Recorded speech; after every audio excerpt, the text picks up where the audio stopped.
He was born in Los Angeles, the son of old-fashioned and patriotic parents who instilled in him the principles of courage and individual responsibility. Those values would serve him well in life, first as a boy playing sports, then as a coach in college, and finally as a naval aviator. Sheer will, determination, and skill made him Vietnam's first ace. Experience and talent helped him shape the next generation of pilots as an instructor at Top Gun, the Navy's fighter weapons school. The inspiration for the Hollywood action drama Top Gun, his unique style and personality are his trademarks. As a member of the U.S. House of Representatives, he fights for the military with the same determination he fought the enemy over the skies of Vietnam. His legendary spirit makes him one of the most storied fighter pilots of the 20th century. His name is Randy Duke Cunningham, and he is a legend of air power.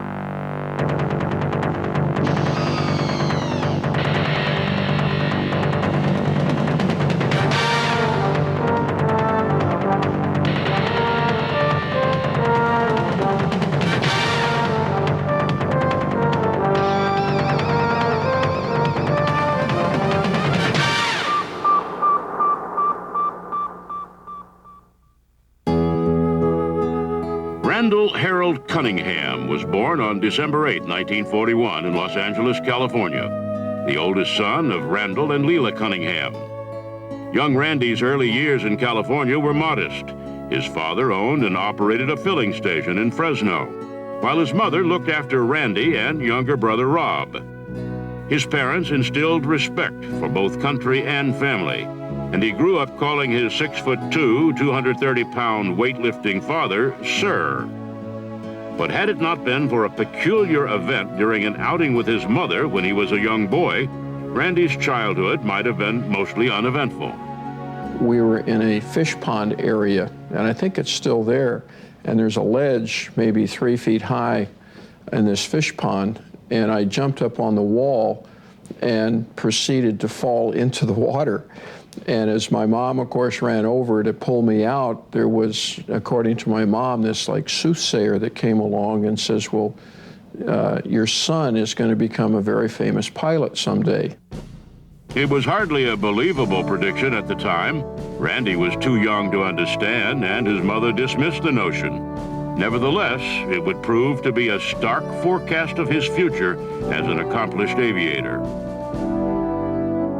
When he was in junior high, Randy's father sold the filling station and moved the family east to Shelbina, Missouri.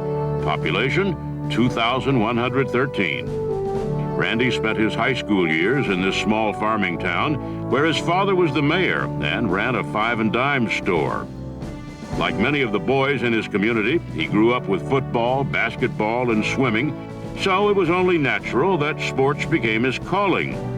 As a student at the University of Missouri, he landed a job coaching football and swimming at Illinois' Hinsdale High School.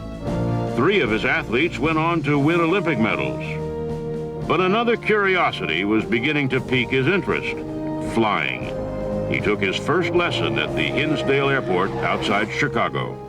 I got in with an Air Force colonel and who was retired, and the very first time I flew, it was maybe like a concert pianist that's a child prodigy, feels comfortable playing a piano. I felt like I had been reborn in an airplane. It seemed easy to me. It was something that I enjoyed. Cunningham continued to fly and coach sports until graduating from the University of Missouri with a master's degree in 1965.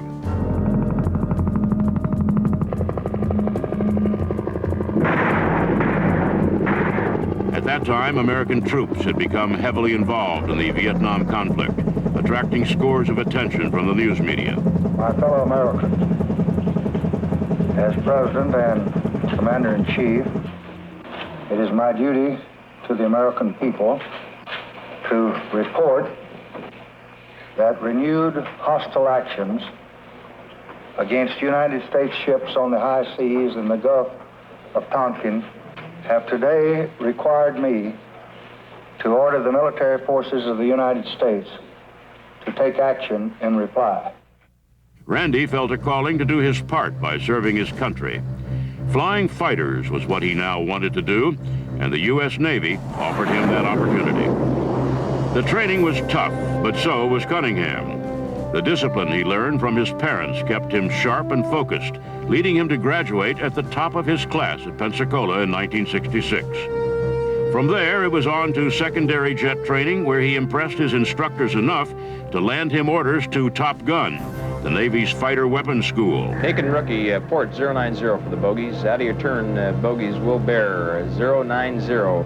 Top Gun was where the Navy's best flyers learned to be elite fighter pilots. And it was there that Randy learned the advanced aerial tactics that made him a superior pilot. You're about to get gunned. Oh, what a beautiful shot. It was as if the prediction of that peculiar fortune teller from his boyhood was coming true. Randy Cunningham was on his way to becoming a famous aviator. But the future ace also had a trademark personality. A fan of John Wayne movies, he was nicknamed Duke by his shipmates and even adopted it as his call sign.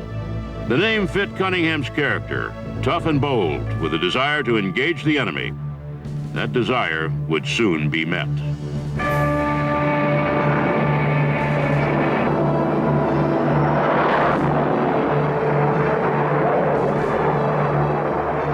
Cunningham's first combat cruise aboard the USS America was mostly uneventful.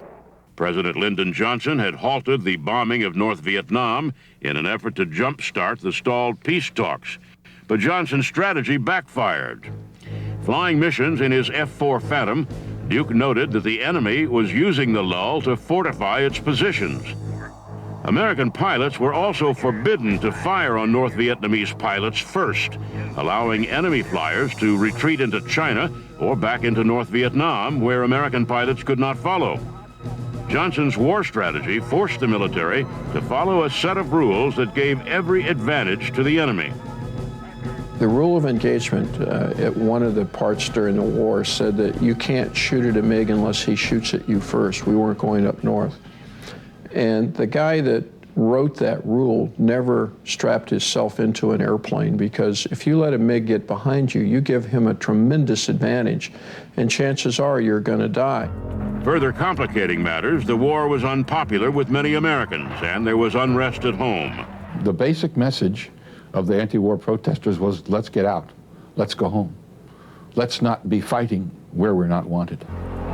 I think it's good to remember that the American public at no time went under 50% in its support of the president, President Johnson. I do not find it easy to send the flower of our youth, our finest young men, into battle.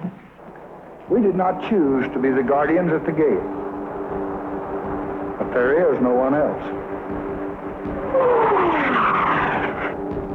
Nor would surrender in Vietnam bring peace, because we learned from Hitler at Munich that success only feeds the appetite of aggression.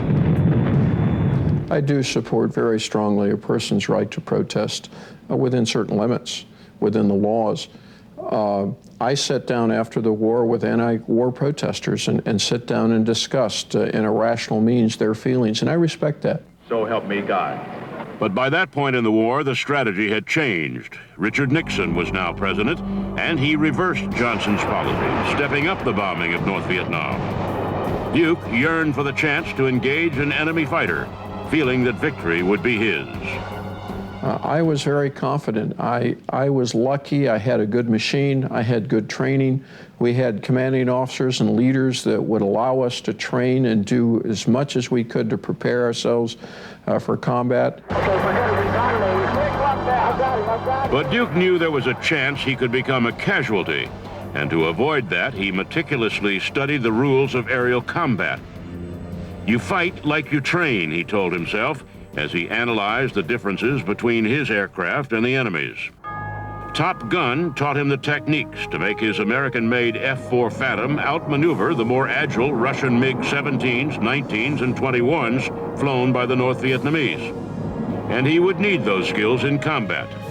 The F-4 used missiles instead of a cannon for defense, meaning that the F-4 pilot had to outfly the enemy to win a dogfight. But skill was only half the battle. A good F-4 pilot had a dependable radar intercept officer in the back seat. Willie Driscoll was the other half of the team, keeping Duke aware of enemy aircraft and other hostile situations. Their partnership got them through thick and thin, but it would be put to the test on January 19, 1972, as they closed in on a formation of North Vietnamese MiG-21. And as I started closing and I got a Sidewinder tone, I shot the first missile. And as the missile came off, this guy went into about a 9G turn, and the missile tried to come around the corner and it exploded out in this position. And closing him really fast, because I'm now starting to get in too close to fire my second missile, he just dropped the wing to start to turn, and I shot the second missile. And what it did, it really set him up, because it moved his tailpipe right in dead 6 o'clock position, and the missile went through his aircraft, knocked off the whole tail of the airplane, and then he tumbled. It was the first MiG kill for an American pilot in 2 years. An enthusiastic crowd awaited Duke and Willie Driscoll as they landed on the USS Constellation. There were 5,000 guys up on the fly deck. Captain James D. Ward was skipper of the Constellation. Admiral Hutch Cooper was commander of Task Force 77, was up there. All the guys were cheering.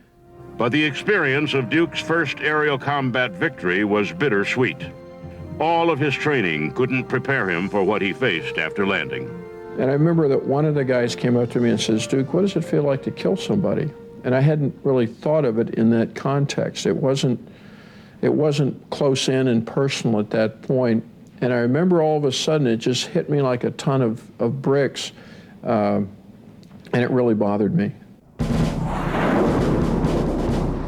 But bad feelings couldn't keep Randy out of the cockpit. Within a few days, he was back to flying missions. And it wouldn't be long before the enemy tried to take on Duke Cunningham once again. It was May 8, 1972, when Duke and wingman Brian Grant engaged a formation of attacking MiG-17s. One less MiG made it back. 2 MiG-17s crossed on either side of our aircraft, just right over, just very close aboard, 180 out. Now, normally you'd think, okay, they're going the opposite direction, we're going that way, so that they're going to be out of the fight, because the whole fight's moving this way and there's no way that they can catch us. And Willie looked back and saw these guys actually turn inside of each other, coming down on us. Now, in the meantime, Brian is in a turn like this with this guy on him, and I came in at a very high angle for this guy and fired a missile, and he actually broke into the missile as it came like this, and again, he dropped his wing and went right, I don't know why, what happened, but the missile went right up his tailpipe and he blew up.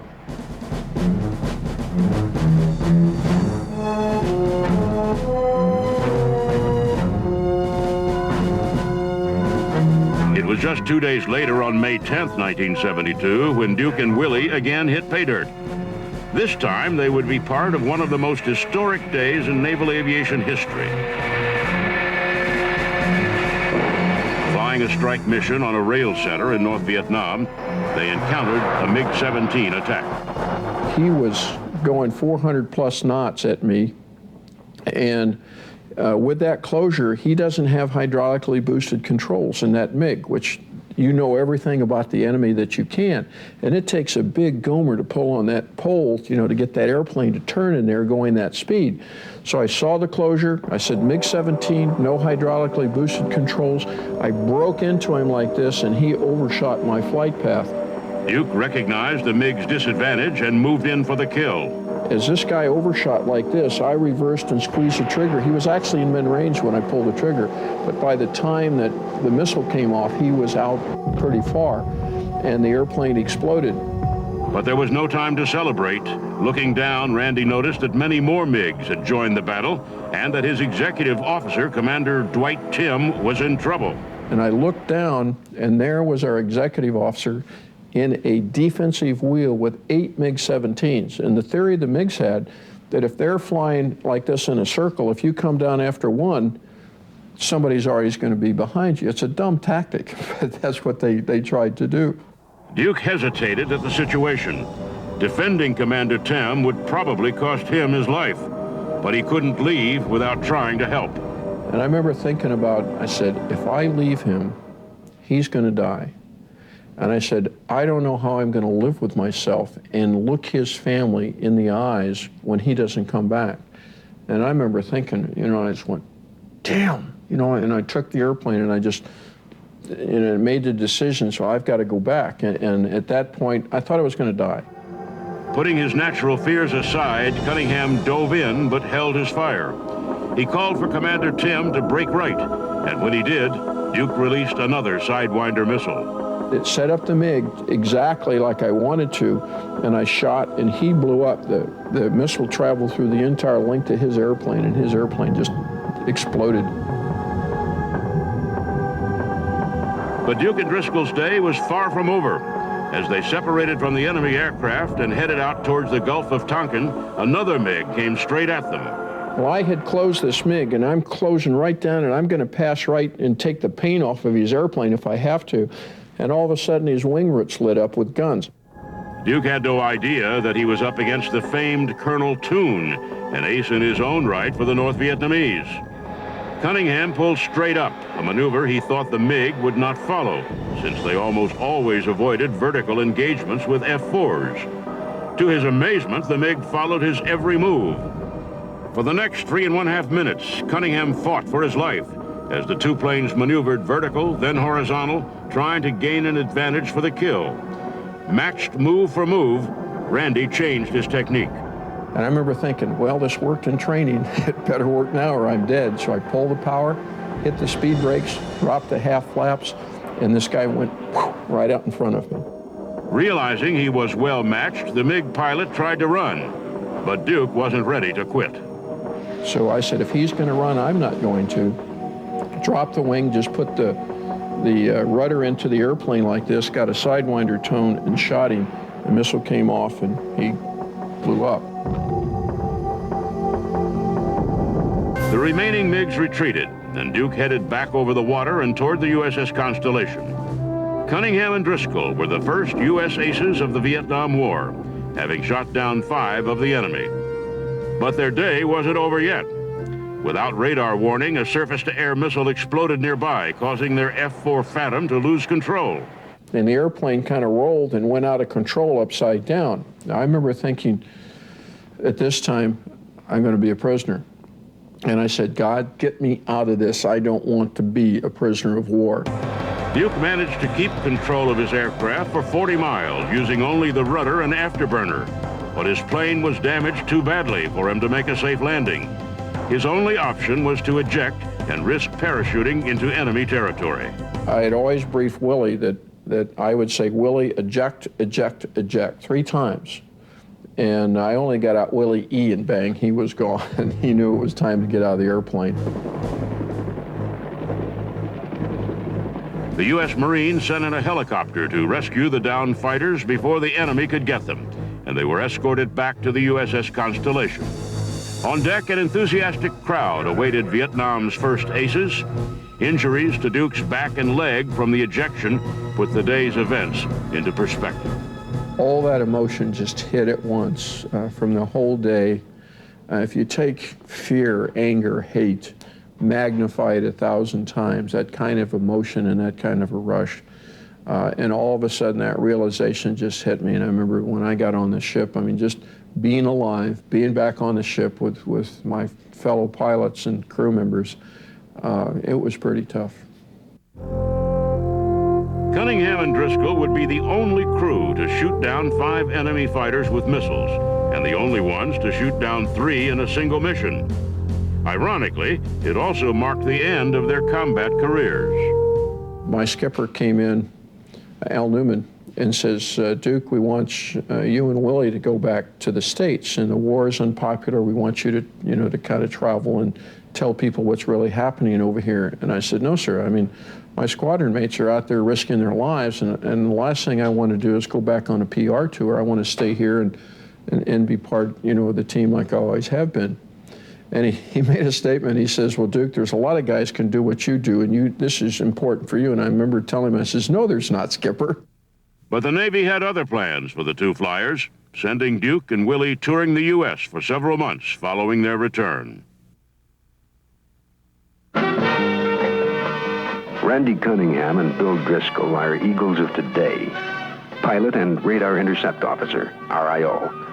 They are the first dual aces, a designation hard won in skies over North Vietnam. There are certain things that we could talk about in fighter air-to-air tactics, and we could talk with a World War I fighter pilot or World War II fighter pilot, and the things that we would talk about would be almost exactly identically the same. We have a firm belief at the Navy Fighter Weapons School. The first man to see the other man is probably going to win, and if he doesn't win, he's probably not going to lose, be it on radar or be it through eyeball. The biggest difference that we face is that we only saw MiGs 3 times, and at one time there was a massive MiGs up. And then Duke went back to his first love, flying fighters, and he taught others too. Returning the favor he received when he attended Top Gun, Randy became an instructor at the famed Fighter Weapons School at Naval Air Station Miramar. Even Hollywood jumped on the Duke Cunningham bandwagon, using his experiences and personality as the inspiration for Tom Cruise's character in the 1986 action drama Top Gun.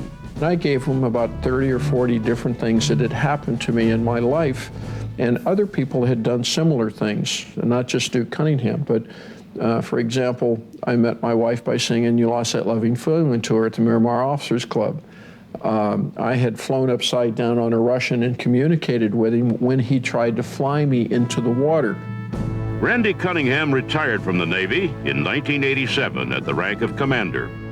For his distinguished service in Vietnam, he was awarded the Navy Cross, 2 Silver Stars, 15 Air Medals, the Purple Heart, and was also decorated by the South Vietnamese government. His Navy career over, Duke went back to school, earning a master's degree in business administration from National University.